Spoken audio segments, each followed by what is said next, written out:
And so there were no higher mountains, it's all in your hand.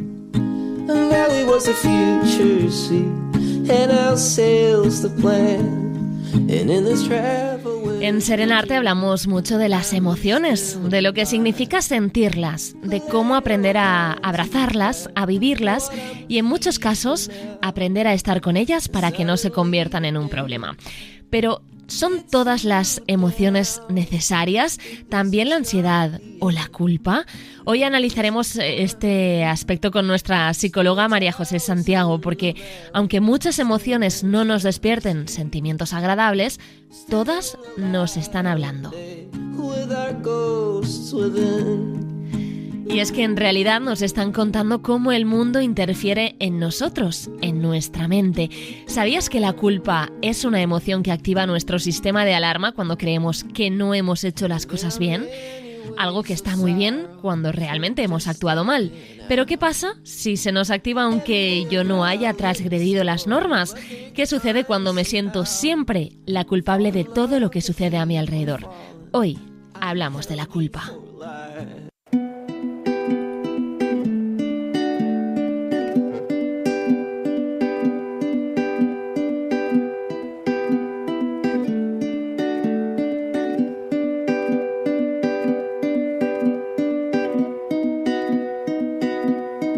Sabré olvidar,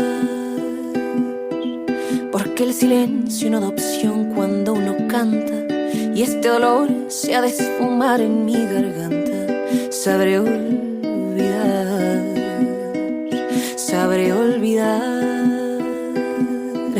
aunque ahora cargue la desgracia entre mis dientes, pues sonreír es un remedio de valientes. Sabré olvidar, como dice Silvana Estrada en esta canción, o sabremos aceptar lo que sentimos en lugar de intentar olvidarlo todo el tiempo. María José, ¿cómo estás? Encantada de saludarte. Hola Marta, qué bien estar aquí de vuelta a las dos grabando y con este capítulo hablando de emociones que tanto nos gustan, ¿eh?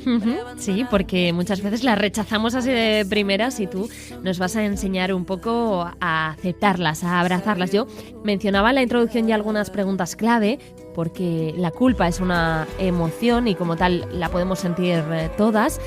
Pero si está demasiado presente en nosotras, puedo estar padeciendo lo que en psicología se llama culpabilidad mórbida, ¿no? Pues mira, Marta, yo mira que he estudiado emociones y que leo mucho y me encanta, bueno, ya sabes, trabajar el tema de las emociones, pero he de confesar que ese término lo escuché por primera vez cuando me enviaste el guión del capítulo. Aunque me parece interesante que podamos hablar de él porque bueno, esto de culpabilidad mórbida tiene como gancho, ¿no? Voy a empezar primero definiendo exactamente qué es la culpa para que el concepto básico por lo menos quede claro, ¿no? La culpa es una emoción bastante compleja porque puede derivar a otras emociones y nos surge cuando sentimos que hemos incumplido ciertas normas que pueden ser tanto personales como estar establecidas social y culturalmente. Uh-huh. Es decir, que yo hago una evaluación de mis propias acciones y tengo la creencia de que se ha cometido un error o una falta.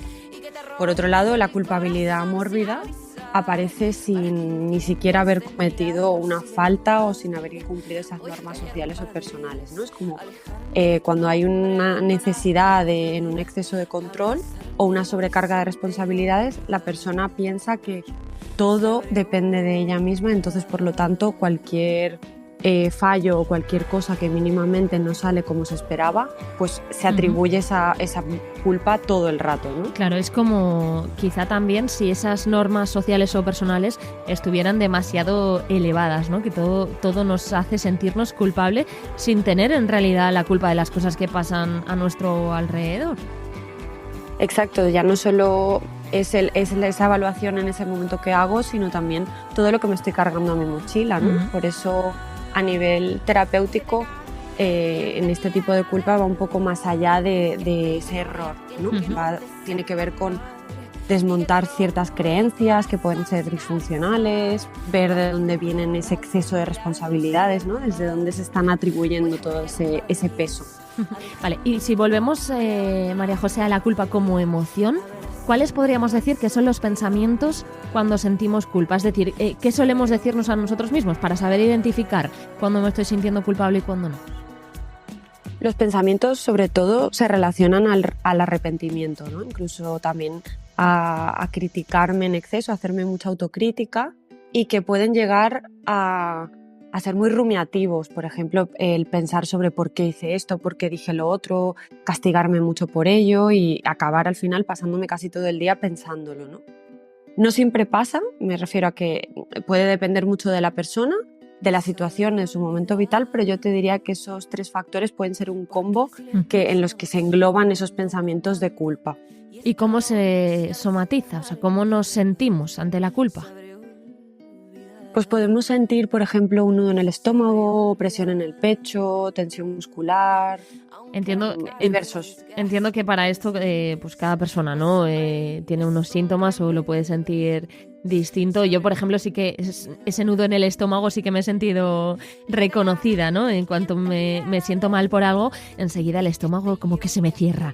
Imagino que habrá otra gente que sienta más tensión, incluso en la mandíbula. He escuchado que hay mucha gente que tiene tensión en la mandíbula, lo que le provoca también dolores de cabeza.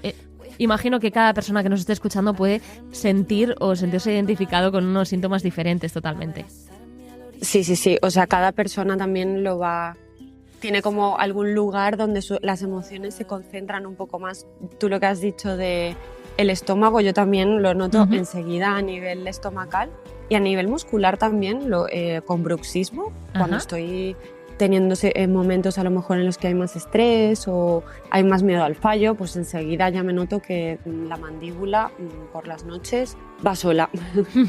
Pero cuando estamos hablando de que es importante identificarlas, estas emociones, es importante abrazarlas, estamos también queriendo decir que este nudo en el estómago, ese dolor de mandíbula y de cabeza o presión en el pecho tienen una función, ¿no?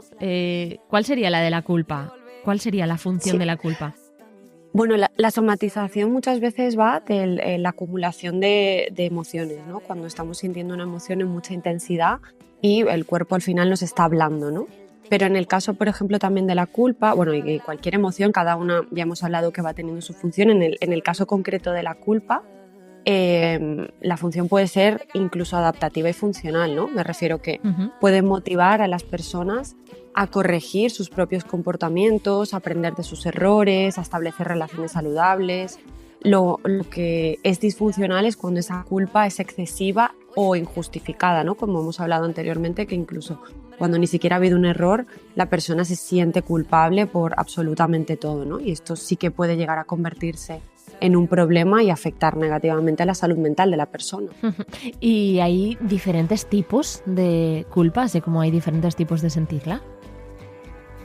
Algunos profesionales la han clasificado según diversas formas, según diversos tipos, ¿no? No hay un consenso ni algo estipulado realmente sobre este tema, porque cada profesional también la describe según su propia corriente, ¿no? Desde qué corriente psicológica viene, o según qué la ocasiona, por ejemplo, ¿no? Si puede ser culpa por no haber sido precavida o por no haber cumplido expectativas. O sea, teóricamente no hay nada claro. Yo personalmente y profesionalmente la clasificaría por culpa funcional o disfuncional, ¿no? Lo que hemos hablado antes, ¿no? Esa culpa funcional que realmente me ayuda a ver que ha habido un error y poder hacer algo para corregirlo o para hablarlo, ¿no? En caso de que tenga que haber una conversación con una persona. Y la disfuncional, que sería la que hemos comentado cuando la siento incluso cuando no he hecho nada mal. Claro, y esa culpa que tú mencionas no funcional o disfuncional, ¿puede estar relacionada, por ejemplo, con otros trastornos, ansiedad, depresión?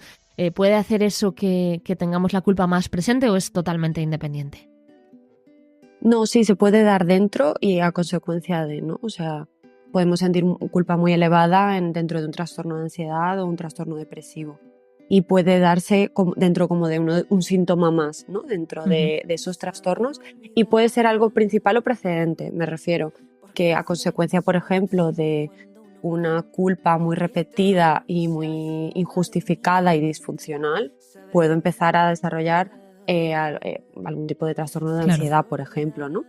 Entonces puede darse o antes o después, ¿no? Como precedente o consecuencia. Imagino que aquí la autoestima también tiene un papel muy presente, ¿no? Puede herir nuestra autoestima, sentirnos todo el rato culpables. Totalmente. O sea, aparte de esas conductas compensatorias que yo puedo hacer para aliviar esa culpa, ¿no? Te diría que también esa valoración negativa que podemos hacer sobre nosotras mismas al sentir repetidamente esa culpa afecta directamente a nuestra autoestima. Al final, una valoración negativa de sentirme inepta, ¿no? Para hacer ciertas tareas afecta a la propia confianza que yo tengo sobre mí misma y a la creencia que tengo de que soy capaz de hacer las cosas bien, ¿no? Y esto genera, pues, lo que he dicho al principio, ¿no? Otras emociones secundarias que pueden acabar saliendo de alguna forma y afectando directamente a la forma en la que me percibo y me siento a mí misma. Hemos hablado de todo lo que conlleva la culpa. Ahora hablabas ya de unas emociones secundarias que pueden venir por sentir tanta culpa. A mí se me ocurre, por ejemplo, la vergüenza, ¿no? Cuando piensas que has hecho las cosas mal, enseguida puedes sentir esa emoción, ¿no? Sí. Totalmente podría ser la vergüenza y otra también podría ser la rabia, por ejemplo, claro. Que son muy comunes asociadas a la culpa. Con la vergüenza es interesante porque se ha estudiado a nivel cultural como en algunas culturas, más de Medio Oriente, ha existido más la cultura de la vergüenza y en Occidente más la cultura de la culpa. Y si las pensamos, la vergüenza viene más desde la evaluación de lo que yo hago de lo externo, ¿no? Es decir, de lo que pienso que piensan de mí y por tanto la siento. Sí. Y la culpa está más relacionada a ese juicio interno que yo hago sobre lo que hemos dicho de esas normas sociales, ¿no?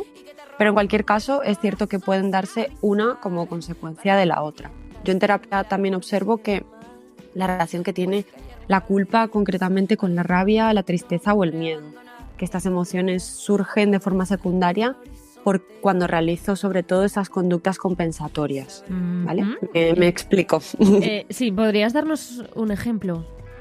Sí, por ejemplo, con la rabia concretamente, como si se produjera un círculo que es a veces interminable y muy dañino, ¿no? Imagínate que yo hago algo y, por ejemplo, algo que puede molestarle a mi pareja, ¿no? Que a veces no necesariamente la hago aposta, pero sé que puede molestarle o sentarle mal, ¿no? Que he quedado en hacer algo que hace tiempo llevo diciendo que voy a hacer y acabo no haciéndolo, ¿no? Incumplo esa promesa que se había puesto en un inicio.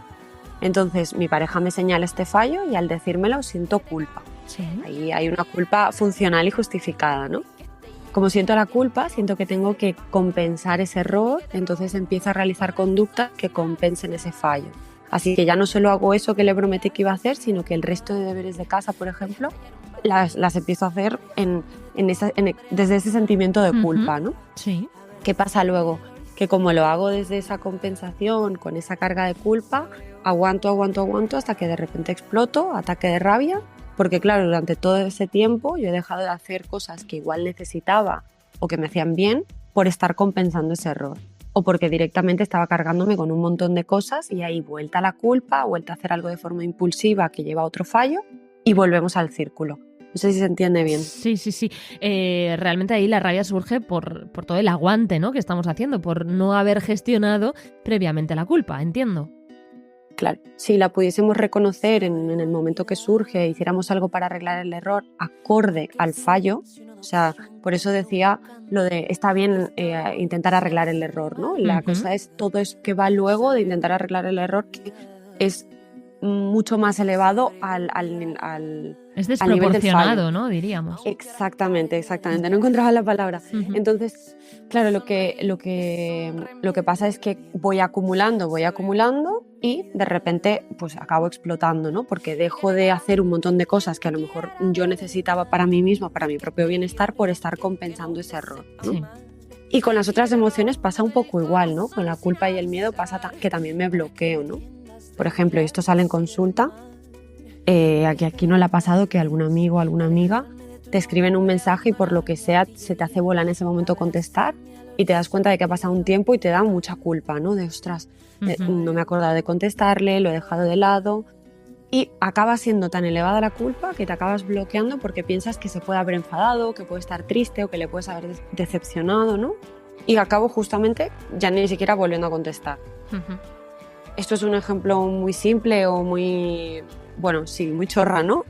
Pero que luego sucede igual en situaciones más complejas que la culpa acaba paralizándonos. Claro, claro, así lo entendemos perfectamente porque es algo que nos ha pasado absolutamente a todos.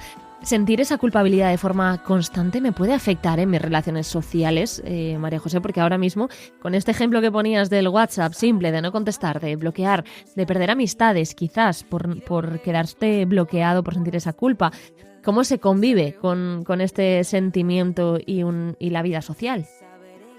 Sí, o sea, puede afectar totalmente por justo estos dos ejemplos que hemos comentado antes, ¿no? Por ese bloqueo que puede generar, por las compensaciones que hacemos que luego derivan en otras emociones secundarias y que al final no me dejan ni gestionar la emoción inicial, que en este caso sería la culpa, ni las emociones derivadas, que son la rabia, el miedo, la tristeza, ¿no? O sea, se acaba haciendo al final una ensalada de emociones sin gestionar que nos pueden hacer mucho daño porque nos pueden acabar pues bloqueando o enfadándonos o en situaciones más incómodas, ¿no? Claro. Con el entorno. A mí se me ocurre, y no sé si tiene algo que ver o no tiene absolutamente nada que ver, tú dímelo con confianza, porque estamos entrando de lleno en la culpa y me imagino, ¿no? Muchas veces sintiéndome culpable, pero sí es cierto que a veces me he cruzado con gente en la vida que en lugar de sentirse culpable por lo que hace, culpa siempre a los demás. ¿Hablamos de la misma emoción cuando yo, por ejemplo, en lugar de pensar que es culpa mía, pienso siempre que es culpa del resto del mundo? Sé que se llaman igual, pero no hago No tiene nada spoiler, que no ver. son lo mismo, ¿no? Porque la culpa de la que hemos estado hablando hasta ahora tiene que ver con ese análisis de lo que hemos hecho y encontramos que nos hemos equivocado, ¿no? O sea, hago un propio análisis sobre mi propia conducta o sobre mi propio hacer, ¿no?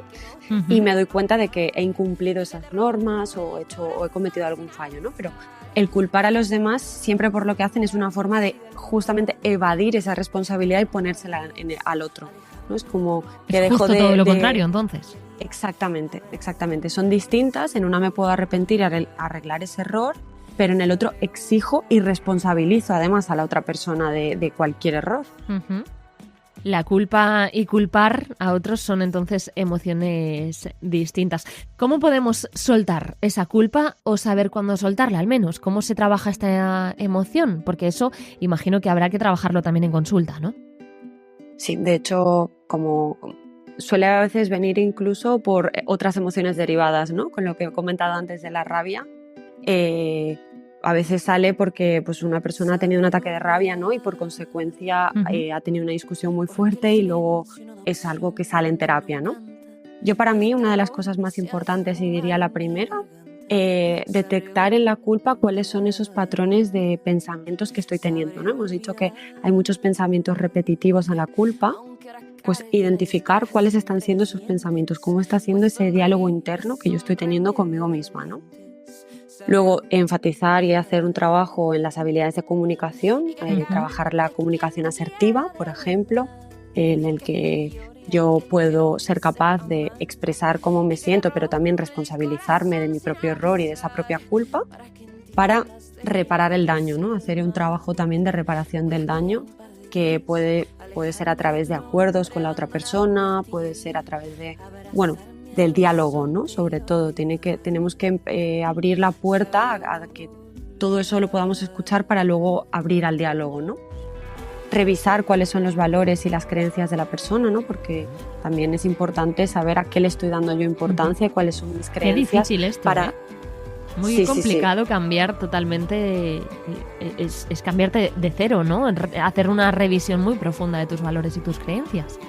Claro, sobre todo en la que has comentado de la culpabilidad mórbida, ¿no? ¿Cuáles están siendo esos valores, esas creencias fijas que yo estoy teniendo para identificarme desde la culpa y desde el error siempre, ¿no?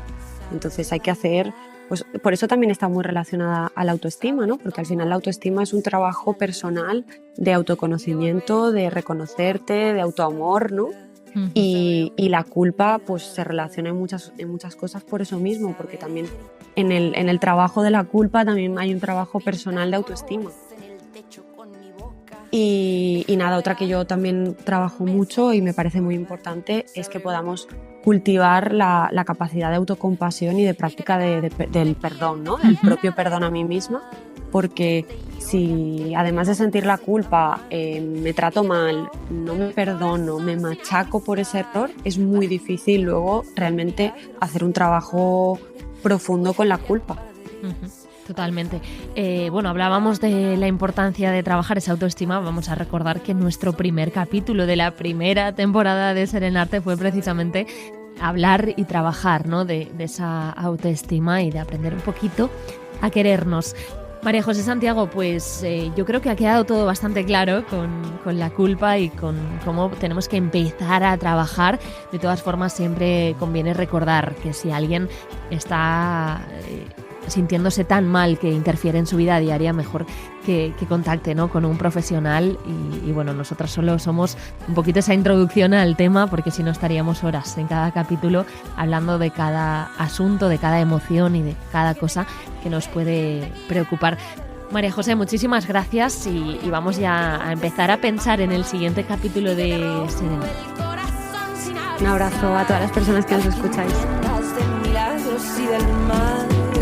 Voy a callar un par de días, alejarme de tu nombre